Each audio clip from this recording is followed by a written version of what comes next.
ਬਿਲਕੁਲ। ਤੇ ਅੱਗੇ ਗੱਲ ਕਰਦੇ ਆ ਦਿੱਲੀ ਸ਼ਰਾਬ ਘੁਟਾਲੇ ਦੀ। ਈਡੀ ਨੇ ਸ਼ਾਮਲ ਕੀਤਾ ਚੱਡਾ ਦਾ ਨਾਮ, ਤੇ ਚੱਡਾ ਕਹਿੰਦਾ ਕਿ ਬਦਨਾਮ ਕੀਤਾ ਜਾ ਰਿਹਾ।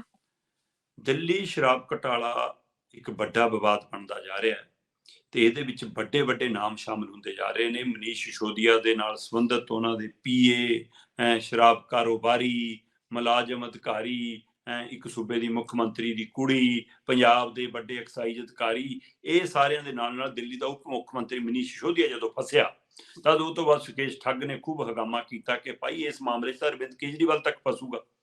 ਅਰਵਿੰਦ ਕੇਜਰੀਵਾਲ ਤੋਂ ਪੁੱਛਗਿੱਛ ਵੀ ਹੋ ਲਈ, ਚਾਹੇ ਉਹਨੂੰ ਬੁਲਾ ਕੇ ਸਵਾਲ ਜਵਾਬ ਵੀ ਹੋ ਲਏ, ਪਰ ਅਚਾਨਕ ਇੱਕ ਸਪਲੀਮੈਂਟਰੀ ਚਲਾਨ ਈਡੀ ਨੇ ਪੇਸ਼ ਕੀਤਾ ਤੇ ਉਹਦੇ ਵਿੱਚ ਖਾਸਾ ਕੁਝ ਤਬਦੀਲ ਹੈ।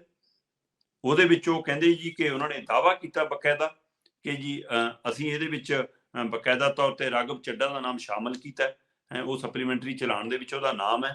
ਉਹ ਕਹਿੰਦੇ ਜੀ ਇਸ ਜਿਹੜੀ ਅਰਵਿੰਦ ਮਨੀਸ਼ ਸਿਸੋਦੀਆ ਦੇ ਪੀਏ ਅਰਵਿੰਦ ਨੇ ਕਬੂਲਿਆ ਕਿ ਜਿਹੜੀ ਮੀਟਿੰਗ ਹੋਈਆਂ ਸੀ ਐਕਸਾਈਜ਼ ਵਿਭਾਗ ਨੂੰ ਲੈ ਕੇ, ਐਕਸਾਈਜ਼ ਪਾਲਿਸੀ ਨੂੰ ਲੈ ਕੇ, ਨਵੀਂ ਪਾਲਿਸੀ ਨੂੰ ਲੈ ਕੇ ਦਿੱਲੀ ਦੇ ਵਿੱਚ, ਉਸ ਮੀਟਿੰਗ ਦੇ ਪ੍ਰਬੰਧਕ ਕਰਤਾ ਧਰਤਾ ਅਰਵਿੰਦ ਕੇਜਰੀਵਾਲ ਸੀ ਤੇ ਅਰਵਿੰਦ ਕੇਜਰੀਵਾਲ ਦੀ ਅਗਵਾਈ 'ਚ ਹੋਈ ਇਸ ਮੀਟਿੰਗ ਦੇ ਵਿੱਚ ਪੰਜਾਬ ਦੇ ਕਈ ਵੱਡੇ ਅਧਿਕਾਰੀ ਮੌਜੂਦ ਸੀ, ਐਕਸਾਈਜ਼ ਨਾਲ ਸੰਬੰਧਿਤ ਪੰਜਾਬ ਦੇ ਅਫਸਰ ਮੌਜੂਦ ਸੀ ਤੇ ਉਸੇ ਮੀਟਿੰਗ ਦੇ ਵਿੱਚ ਰਾਘਵ ਚੱਡਾ ਵੀ ਮੌਜੂਦ ਸੀ।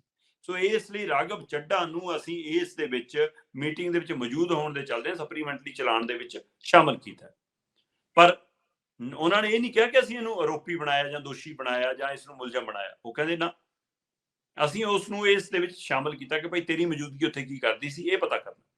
ਪਰ ਰਾਘਵ ਚੱਡਾ ਕਹਿੰਦਾ ਮੈਨੂੰ ਬਦਨਾਮ ਕੀਤਾ ਜਾ ਰਿਹਾ, ਕੁਝ ਮੀਡੀਆ ਨੇ ਮੈਨੂੰ ਮੁਲਜ਼ਮ ਬਣਾ ਕੇ ਪੇਸ਼ ਕਰਤਾ, ਕੁਝ ਮੀਡੀਆ ਨੇ ਮੈਨੂੰ ਗਵਾਹ ਬਣਾ ਕੇ ਪੇਸ਼ ਕਰਤਾ, ਕੁਝ ਮੀਡੀਆ ਨੇ ਮੈਨੂੰ ਆਰੋਪੀ ਬਣਾ ਕੇ ਸ਼ਰਾਬ ਦੇ ਇਸ ਐਕਸਾਈਜ਼। ਕਹਿੰਦਾ ਆਪਾਂ ਤਾਂ ਅਰਵਿੰਦ ਕੇਜਰੀਵਾਲ ਦੇ ਸਿਪਾਹੀ ਆ ਜੀ ਤੇ ਇਮਾਨਦਾਰੀ ਨਾਲ ਕੰਮ ਕਰਦੇ, ਇਸ ਲਈ ਸਾਨੂੰ ਬਦਨਾਮ ਕੀਤਾ ਜਾ ਰਿਹਾ। ਇੱਧਰ ਚਾਰਜਸ਼ੀਟ ਦੇ ਵਿੱਚ ਤੇਲੰਗਾਨਾ ਦੀ ਜਿਹੜੇ ਮੁੱਖ ਮੰਤਰੀ ਨੇ ਉਹਦੀ ਧੀ ਹੈ ਜਿਹੜੀ ਕਵਿਤਾ ਨਾਇਰ, ਉਹਦਾ ਵੀ ਨਾਮ ਵੱਜਦਾ।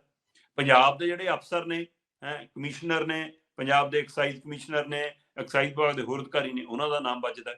ਤੇ ਇਹਦਾ ਮਨੀਸ਼ ਸਿਸੋਦੀਆ ਜਿਹੜਾ ਪੀਏ ਹੈ ਅਰਵਿੰਦ, ਉਹਨੇ ਖੁੱਲ ਕੇ ਮਤਲਬ ਕਿ ਦਮ ਭਰਿਆ ਕਿ ਹਾਂ ਰਾਘਵ ਚੱਡਾ ਸਪਲੀਮੈਂਟਰੀ ਚਲਾਨ ਦੇ ਹਵਾਲੇ ਨਾਲ ਉਹਦੇ ਈਡੀ ਨੇ ਦਾਅਵਾ ਕੀਤਾ ਕਿ ਉਹਨੇ ਸਾਡੇ ਕੋਲ ਕਬੂਲ ਕੀਤਾ ਕਿ ਹਾਂ ਰਾਘਵ ਚੱਡਾ ਉਸ ਮੀਟਿੰਗ 'ਚ ਹਾਜ਼ਰ ਸੀ, ਉਹਦੀ ਮੌਜੂਦਗੀ ਸਾਰਾ ਕੁਝ ਤੈਅ ਹੁੰਦਾ ਰਿਹਾ, ਇਸ ਲਈ ਉਹਦਾ ਨਾਂ ਕਹਿੰਦੇ ਤਾਂ ਸ਼ਾਮਲ ਕੀਤਾ। ਤੇ ਰਾਘਵ ਚੱਡਾ ਨੇ ਜਿਹਦੇ ਜਵਾਬ 'ਚ ਪ੍ਰੈਸ ਕਾਨਫਰੰਸ ਕੀਤੀ ਆ ਕਿ ਮੇਰੇ ਤੇ ਬੇਬੁਨਿਆਦ ਦੋਸ਼ ਝੂਠ ਲਾਏ ਜਾ ਰਹੇ ਨੇ। ਇੱਧਰ ਈਡੀ ਨੇ ਇੱਥੇ ਨਹੀਂ ਰੁਕੀ, ਈਡੀ ਨੇ ਫਿਰ ਇਹ ਸਪਲੀਮੈਂਟ ਚਲਾਨ ਦੇ ਵਿੱਚ ਇਹ ਵੀ ਮਤਲਬ ਦਮ ਭਰਿਆ ਕਿ ਹਵਾਲਾ ਰਾਹੀਂ ਪੈਸੇ ਦਾ ਆਦਾਨ ਪ੍ਰਦਾਨ ਹੋਇਆ ਔਰ ਉਹ ਪੈਸਾ ਗੋਆ ਚੋਣਾਂ ਦੇ ਵਿੱਚ ਵਰਤਿਆ ਗਿਆ।